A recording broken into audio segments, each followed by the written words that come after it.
I'll drop back for the recording. What we're doing is looking at the course calendar.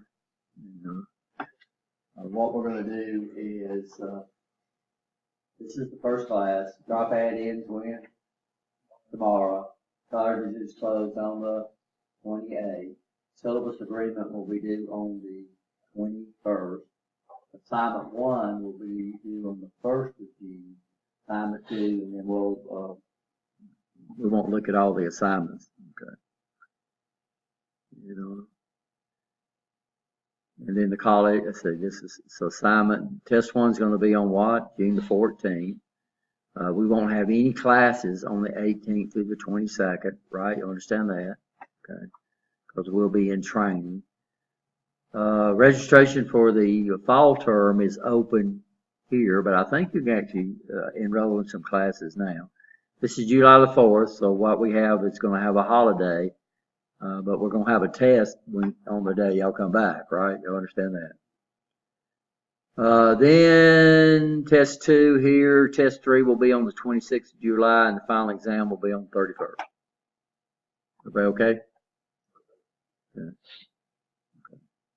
So that's the basic calendar. We'll add to this, and like I told my other class, we're probably going to have to add a research assignment as one of our assignments. And I'll figure out what we're going to do on that. And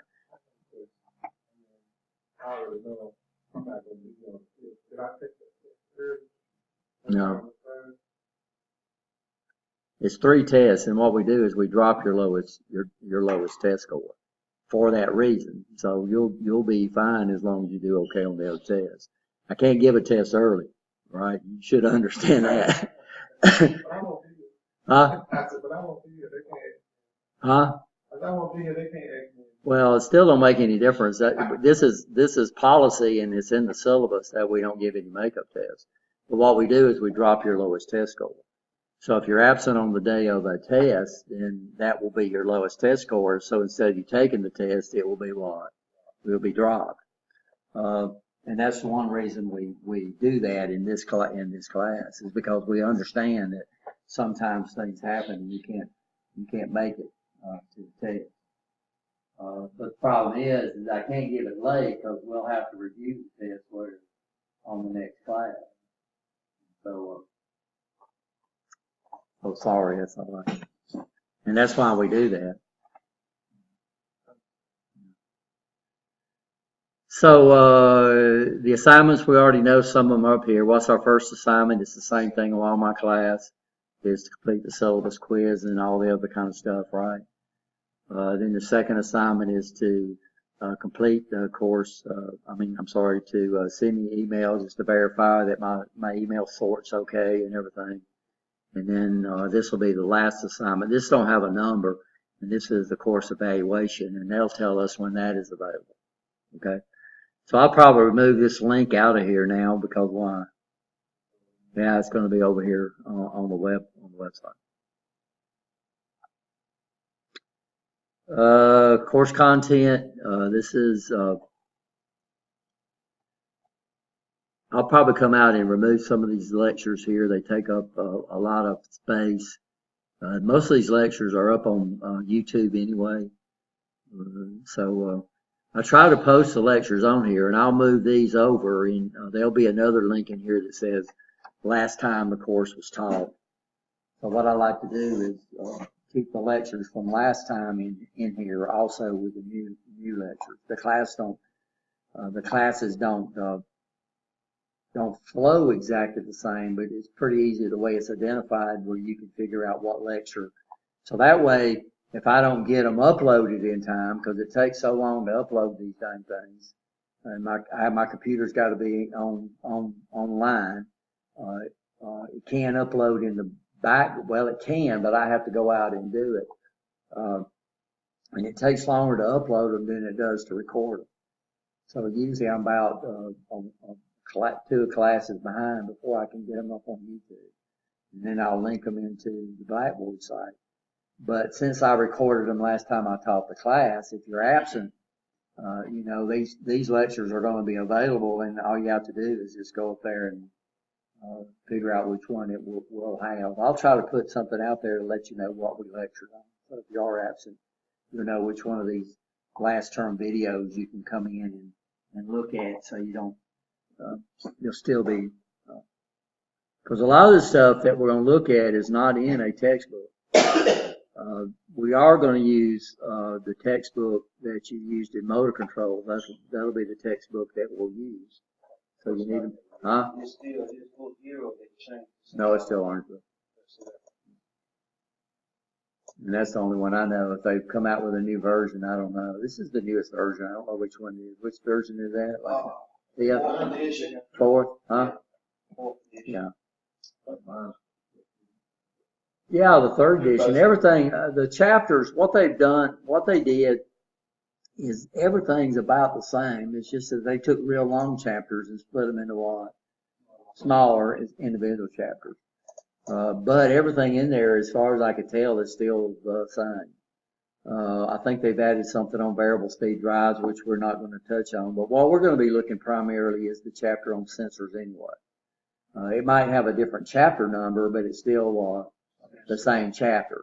So no matter which version of the book you have, you should be okay for this class. But there's some of the material that we'll look at that won't be in your textbook about how to identify some of our sensors, and we'll get into a little more detail on how these things operate. So you'll get a little feel on how to identify when they're bad. Most of our sensors now, we don't fix them. We do what if they're bad? We just replace them. So we need to understand how they operate. If you've had AC, you'll have a little better feel on how they operate. Because that's some of our sensors operate off of AC.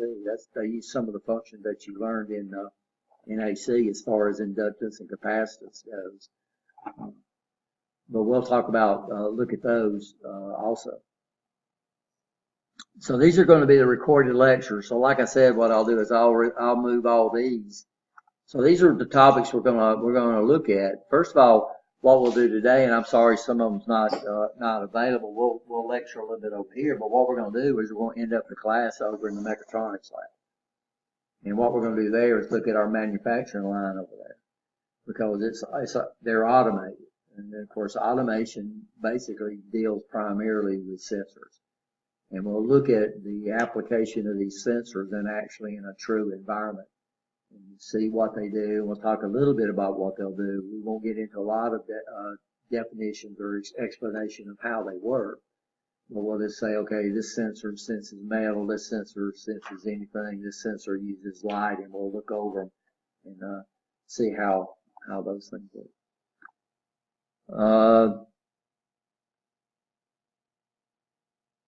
Handouts, the manufacturing line. So we'll look at the different symbols and diagrams. The manufacturing line works off of PLCs. What we're going to do over here is this is basically an extension of the motor control lab. So in motor controls, you didn't deal with any sensors. Most of your labs were basically set up well. Saying you didn't deal with sensors, you technically did. What is a sensor anyway? Anybody know what a sensor is? What does your senses do? So our human body has what takes a physical stimulus and converts it over to what? Electrical stimulus, so your brain can process it. Your brain has no idea what smell is. Your brain has no idea what touch is. Your brain has no idea what balance is. Your brain has no idea what pressure is. Your brain has no idea what this. So we have all these different sensors right out there that takes a physical quantity like temperature and converts it over to an electrical equivalent, and then this is transmitted to your brain through those neurons, right? You understand? And then our brain processes electrical signals. And that's what a sensor is. So a sensor on a manufacturing line, what does it do? Takes physical stimulus, converts it over to an electrical equivalent, so we can process it with either relays or we can process it with computers, right? You understand that? The computers that we use are technically called programmable logic controllers. And in the ILT degree, that's one of your electives, but I highly recommend that you take PLCs if you haven't had that. Because now in manufacturing, you're going to run into PLCs, I guarantee. You know, in the old days, we tried to do everything with relays. But there's a lot of things that we can do with can't do with relays. We can do that computers can do. So these are the two manufacturing lines, and we'll come in and look at these during the diagram, and we identify the sensors. So symbols, what is a symbol? What's a symbol? It's a picture that's used to represent something else, right? You understand? So that's what a symbol is. So we deal with symbols all our life. Mathematics has got a lot of symbols in that, right? Like the symbol for addition, the symbol for subtraction, the symbol for multiplication, the symbol for division, the symbol for square roots, the symbol for fractions, right? You don't understand that. Those are all symbols, and we can use them to represent different things. I get some people confused because the plus, that cross symbol and that dash symbol is used through a lot of different disciplines, and they have nothing to do with addition and subtraction. But people see those plus symbols and minus symbols that we use in math, and they interpret it as what? Subtraction and addition, but that's not always true. So these are our different sections that we'll look at, and basically we'll look at the diagrams for the PLC. So we'll touch a little bit about the diagrams for the PLC.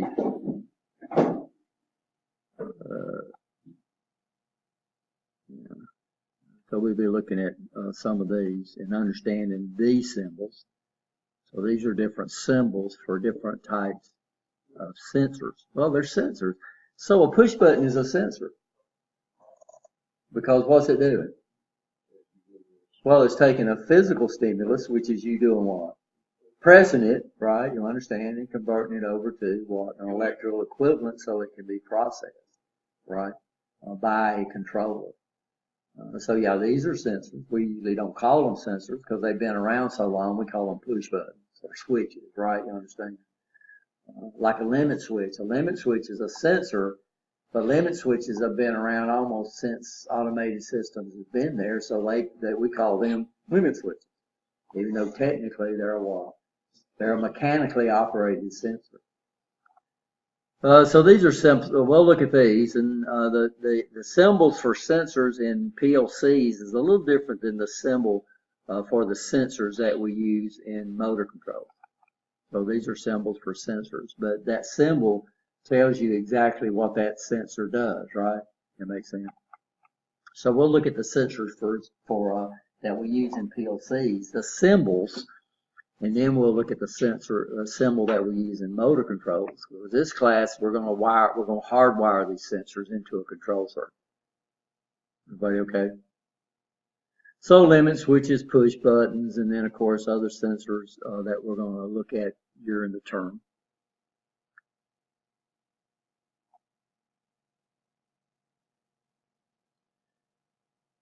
So these are the sensors we're going to look at. We're going to look at position sensors, proximity sensors, velocity sensors, load sensors, distance and level sensors, temperature sensors, pressure sensors, flow sensors, and vision sensors, and that's all we have time for.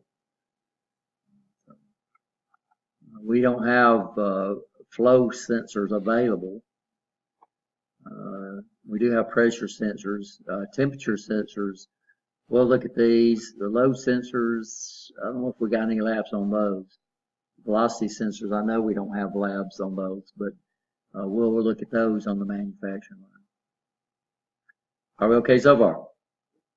Okay. So first week quizzes, so let's go ahead and take a look at the syllabus.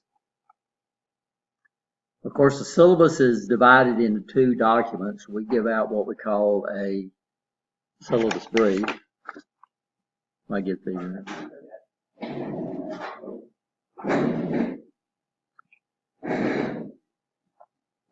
So the college does not want us to print these syllabuses off. They want us to post these on Blackboard. And why is that? Save a ton of money. Saves paper, but it's a ton of money. Our college runs around 3,000 to 4,000 students. If all of those were taking 12 credit hours, that'd be 4 classes, 10 pages for your syllabus, 4,000 students, 4 classes. That's a lot of paper, a lot of cost for the college. But we realized you need to have a document that you can carry to the bookstore and stuff like that when you go and buy your books or your supplies. So we came up with a technique where we give out a syllabus brief,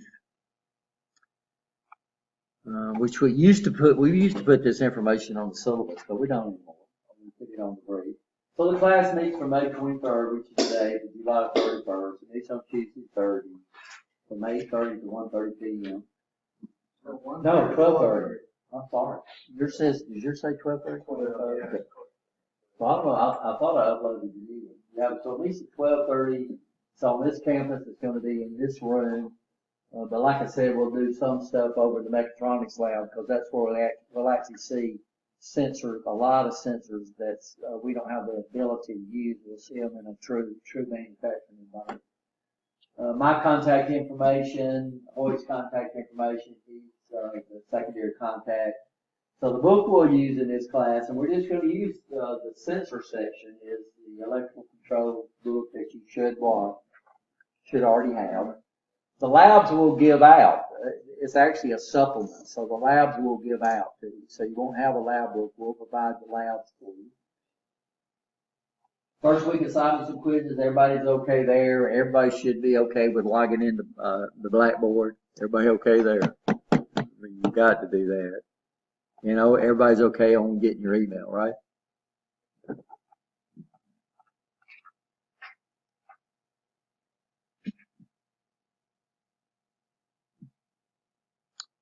So the actual syllabus, we'll drop down through that real quick and look at some of the stuff that's been changed. But most of these changes you should have seen anyway because a lot of them were incorporated last semester.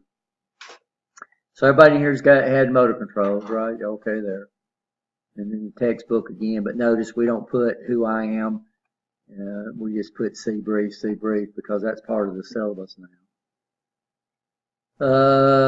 This is what basically, this is what we're going to be doing. Complete first week quizzes, complete all course assignments, personal safety equipment, PPE. So PPE, personal safety, personal protection equipment is what that acronym stands for. What are we going to require in this class? It's going to be the same as we did in motor control. Everybody remember? Safety glasses, gloves, right? What's that? Meters got to have your, but that's not PPE. Long pants, right? Right. Long sleeve shirts in here because we're not dealing with any moving equipment. So long sleeve shirts here, right? Understand that? I don't know. I think we're going to be dealing with motors. I know when you're dealing with moving equipment, you're not supposed to wear long sleeve shirts. You're supposed to wear what? Short sleeve. And we're still what they call a class 0 environment as far as arc flash occurs. So short sleeve shirts will be okay. We don't want any polyester shirts, right? You understand that because what could happen to those things? I remember I worked for a company when those were very, very popular. And the company I worked for, we had to do a bunch of soldering. And what would happen when your solder ever dripped down on your pants? It'd burn a hole right through and burn your leg. I mean, it'd be just like that. So usually cotton. No open toe shoes. We allow you to wear tennis shoes in this class. It's okay. Normally you'd be wearing some type of boot, right? A leather shoe. What about hanging jewelry? We don't want to remove our jewelry or any conductive jewelry while you're in the class. They showed us there was a picture that used to hang on the wall when we was in the Navy. They used to do a lot of that stuff where there was a wedding ring welded to a wrench. And out at U.S. Steel, we had a guy that had a watch band that had a metal watch band, and he was working on some big the drives for these big the forklift was the battery operated forklift, and we used to maintain the electronic drives on those. And those things run about 24-volt batteries, and they get up to about 600 volts. They hook them in series, and he got his watch across that thing, and what did it do? It welded that watch together. We had to cut it off. And he probably, well, he's passed by now, but he had a scar that he carried around his arm because he got into that battery with his metal watch band. So rubber watch bands are okay. Everybody okay? And, but necklaces, if you wear chain, guys don't call them necklaces, we call them chains. If you wear chains, you need to take those off. Wedding bands, you need to take those off. And put those, I'm laughing because when I first started teaching here, I used to wear a wedding band. I stopped wearing wedding bands 1 year ago. I am married and I love my wife dearly, but those things are dangerous in our occupation, you know. Like I said, the guy that welded his, when I was in the Navy, I was jumping off, we called it a B4 stand, but this was one of these stands that we could have the jack, you could jack it up under the wings of the airplane. And I was climbing off that thing and my wedding band got caught on the thing when I jumped off. And, it almost tore a skin off my finger. Luckily it came off and then they had another picture that they had where they had a finger, it had a ring on it, and then they had these tendons hanging out the back. Yeah. That was one of the safety pictures we had. And every time we had a big holiday like Christmas or something like that, where a lot of people went home, they show us these Ohio State videos. They were made by the Highway Patrol up there, where these people getting killed inside these cars, where they wouldn't have any heads and they would come out of the body limp. And then they would send us home and we'd drive home 30 miles an hour. So that'd scare you to death before we went out. We'd have what they call a safety stand down before any big holiday. We had a lot of people that would take leave. So we don't see many of those anymore, but it's gross to me. So wedding bands, any type of jewelry that you got. Of course, we're going to wear safety glasses in here, right? Everybody understand that. If you got safety equivalent lenses, you're going to have to buy side snaps for your glasses because I can't tell you how many times I wear glasses, but sometimes I take for granted that they're good enough, and how many times things have come through the side. I don't know if I knew Dennis Ramsey out of US Steel, but he worked here for a while, and he was a foreman out there, and he said one day he was talking to a guy that had his safety glasses on, and then he wanted to scratch his eye, and he scratched his eye through the lens of the glass. He didn't have any lenses in his glasses. And he said they kept fogging up on him. But that's funny. That's a true story. So this is our evaluation and assessment here. And this is pretty standard for our classes that deal with labs. So 2% is just getting your first week quizzes done, on time, and assignments and agreements. We're going to have 3 tests during the term. I gave you all those dates, right? You understand that. Everybody okay there? That's 25% of your grade, but actually they count a little more because what do we do?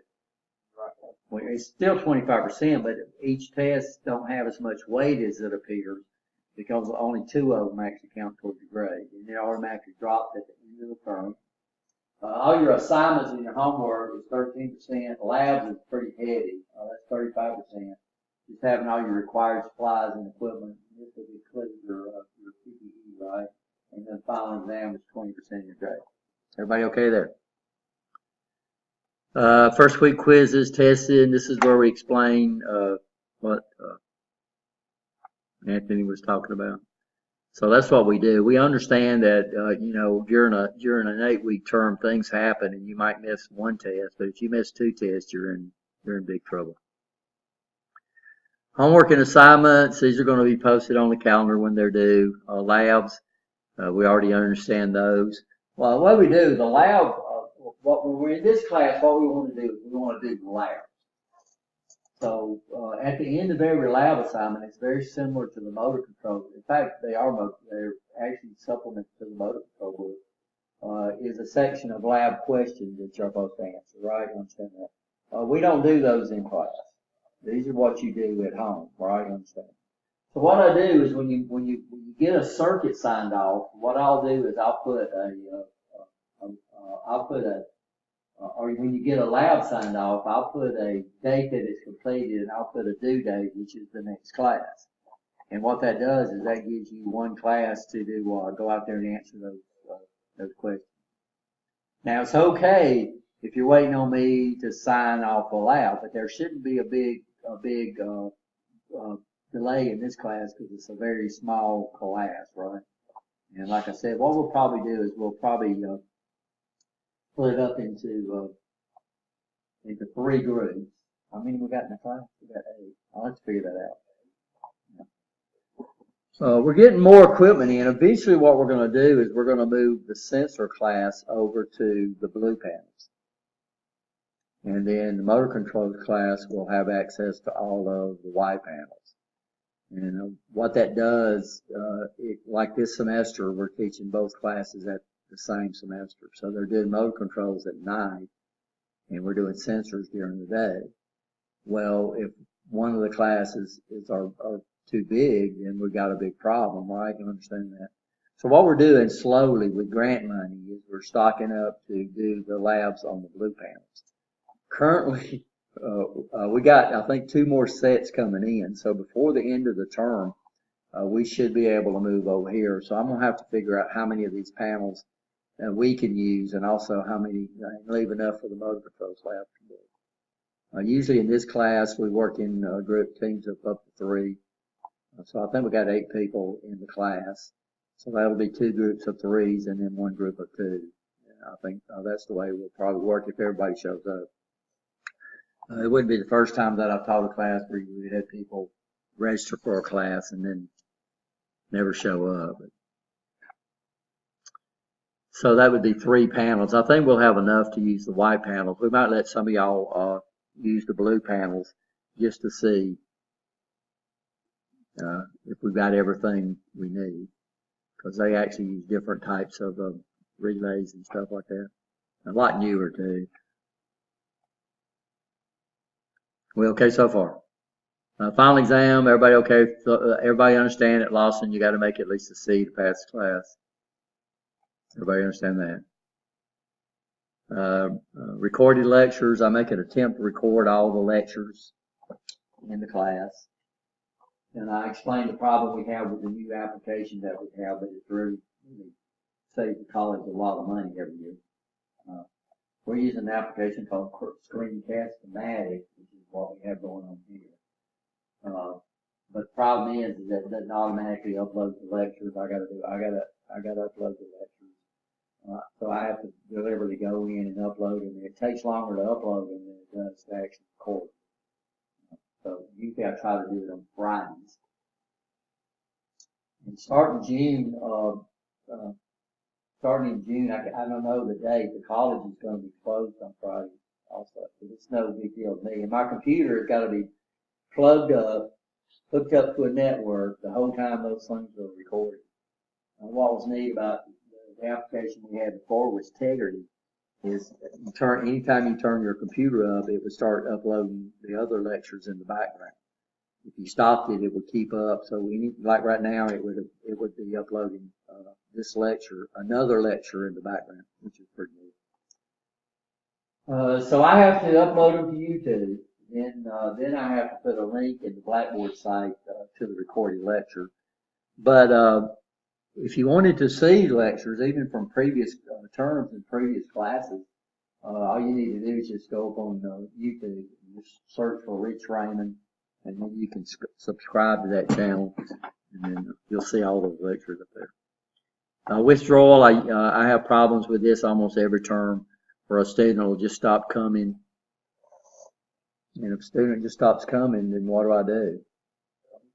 I grade them like they're what? They're here. And so if you miss an assignment, you get a 0. If you miss a lab, I cannot withdraw you from the class. So even though we go over this every semester, we still have people that think if they stop coming, the college automatically withdraws them from the class. So you have to withdraw from the class. Everybody understand that? And how do you do that? That's one of the links they didn't put on there. So quick links. to go to quick links, under student links, you'll just have to go down to the bottom and say more links. And then what you'll see right here, e-withdrawal. So you don't have to come into the college anymore to withdraw from the class. I think I told some of y'all, I know I have, is that originally we used to have, the student had to take a piece of paper around to all the instructors and have them sign that before they could withdraw from a class. And we had adjunct instructors or part-time instructors that wasn't here all the time. Instructors couldn't be found, and it was a hassle for students to really withdraw from the class. But now, all you need to do is have a computer that's got internet access. And how many computers is that probably in the world? Probably billions, right? So even if you're overseas, or any place, if you need to withdraw from a class, all you need to do is complete this. What you'll do is, if you withdraw after Friday, then you'll get a W in the class. A W in the class means you'll have to repeat it, but it doesn't count against your grade point average, your GPA. Up until, I'll have to come up with the last day to withdraw, so you don't need to look at the academic calendar here. The academic calendar is set up on a 10-week term. So normally a semester is 16 weeks. What they do in the summer is summer semester is 10 weeks. If we tried to do mini terms in the summer semester, then mini terms in the summer semester would be what? 5 weeks. And how long would our 3 credit hour classes have to be? About 7 hours a day to do it in 5 weeks, which is what welding does, by the way. So welding is here all day long. They do mini terms in the summer. We don't do mini terms. So the other option we got is to take an 8-week term and spread it over what? 10 weeks. Well, then that would throw all our lecture calendars and everything off too, our test calendars off, So what we do is we just keep them as 8-week term. And what it does is it gives us 2 weeks that we still have to come because we're contracted for the 10 weeks, but we can do other things with those 2 weeks that y'all are not here. And one thing that we've had to do the last 3 years is we've had to put a break in the center of the term so we could go and get trained. But what it does, it means we can go get training without doing what? Taking off from classes, which is really, really beneficial. So that's why ours goes a little past when they say, so y'all get I think about a 3-week break between the spring, the summer, and the fall semesters. Y'all have a really good break. We get 1 week. We don't get paid. Well, we don't get paid either. We don't get paid for the summer term. What we do is we get paid for we get paid for 9 months. And then what we can do is we can spread that 9 months. Well, that's a lie too. So if we don't work summer, it depends on how you set up your 9-month contract. We can take our 9-month contract and spread it over 12 months. So what that means is you don't get paid for the summer, but you still get paid, right? You understand? We don't work for free. What happens if we do? So I take my 9-month contract and I spread it over 12 months. So that means if I don't teach during the summer, it don't bother me at all. I still get a check.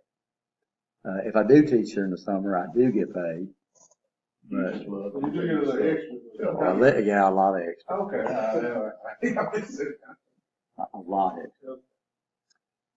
So I do get paid. But we don't get paid for holidays. We don't get paid.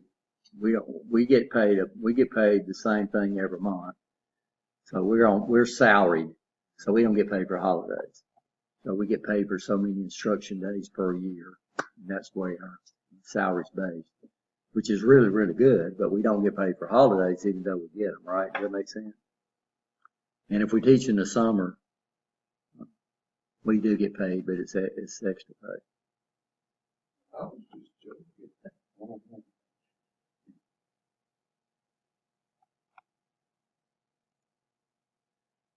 Course withdrawal, academic integrity, right? Everybody understand that. American, see, there was another one on here. Maybe I haven't got to it yet. Academic integrity, basically this deals with all our learning application. Another piece of, so they put that in here twice. Yeah, this is not I'm gonna have to update this syllabus. This is not the newest syllabus. Let me bring up another class and let y'all make sure we go over what I need to do. Go to here, go to here, here, okay. And I'll look at that. I'll get the I thought I'd uploaded all those. We've had so much going on in the last couple of days. Y'all just wouldn't believe it.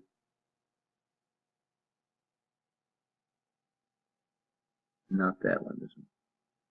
That syllabus hadn't even been written yet.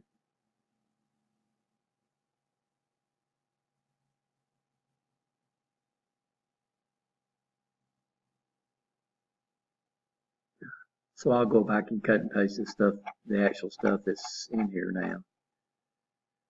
So this is the same, this is the same, this is the same.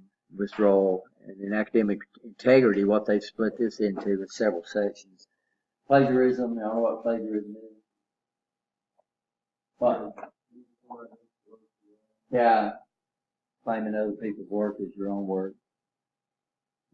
And by the way, this was provided to us, and you see what they've got down here. I need to send Dr. Davis an email and ask her about that, because we're not using what anymore.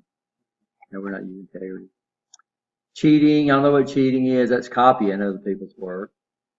Decorum, this is new in the lectures of the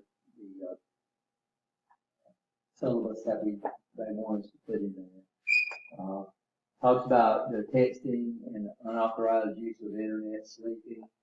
I think I told my other class, and I don't know if y'all was in here, about the instructor that was sleeping during our in-service. Dr. Crawford called them out.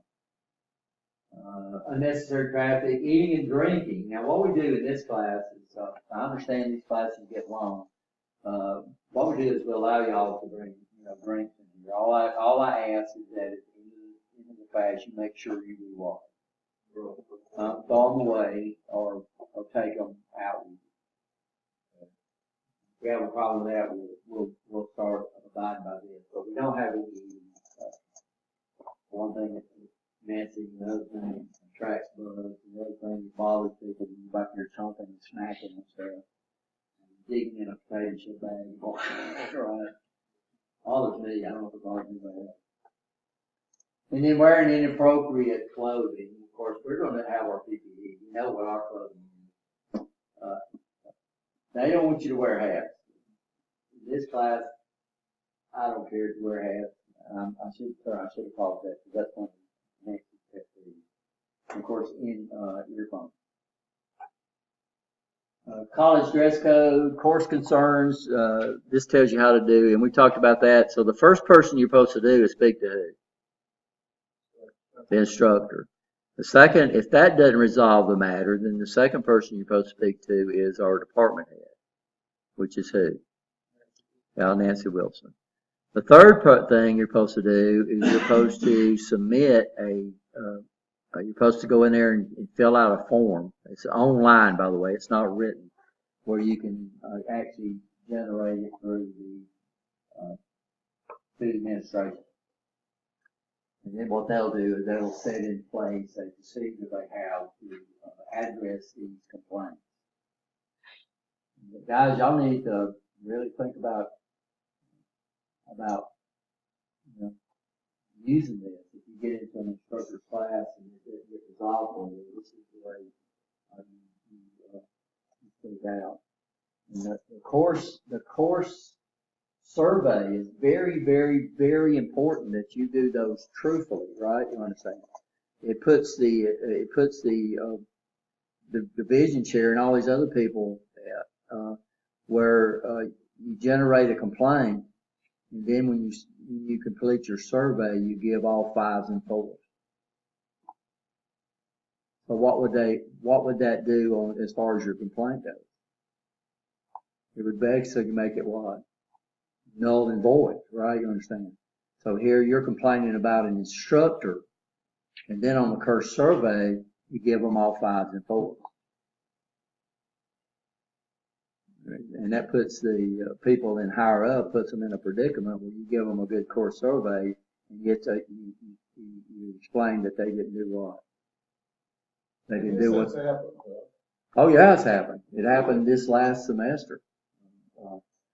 Like me, I get a real good, I think I used to, I don't know if it's still on there. It's still on there about the instructor standing when they teach. Is that still on the course survey? I do real well on that. Well, I've seen you stand a lot. But I don't stand 90% of the time. I don't stand, right? You understand? But I do real well on standing when I teach, right? I do real. You do very well. So on that one, literally, I should probably get like a 1 or a 2 because I do stand sometime. But I do real well on that, and that's one thing that we brought up about the course surveys during our in-service this last time is basically what it's turned into is the course surveys are almost meaningless. For one thing, they got 50-something questions on there, and you're doing 4 of them, right? So what do you have a tendency to do? Yeah, the fastest way through. I've seen people do them. They'll come in and not have it completed, and I say, okay, you need to take it before you start test 3. And it's not even 5 minutes. They say, okay, I'll finish. 58 questions.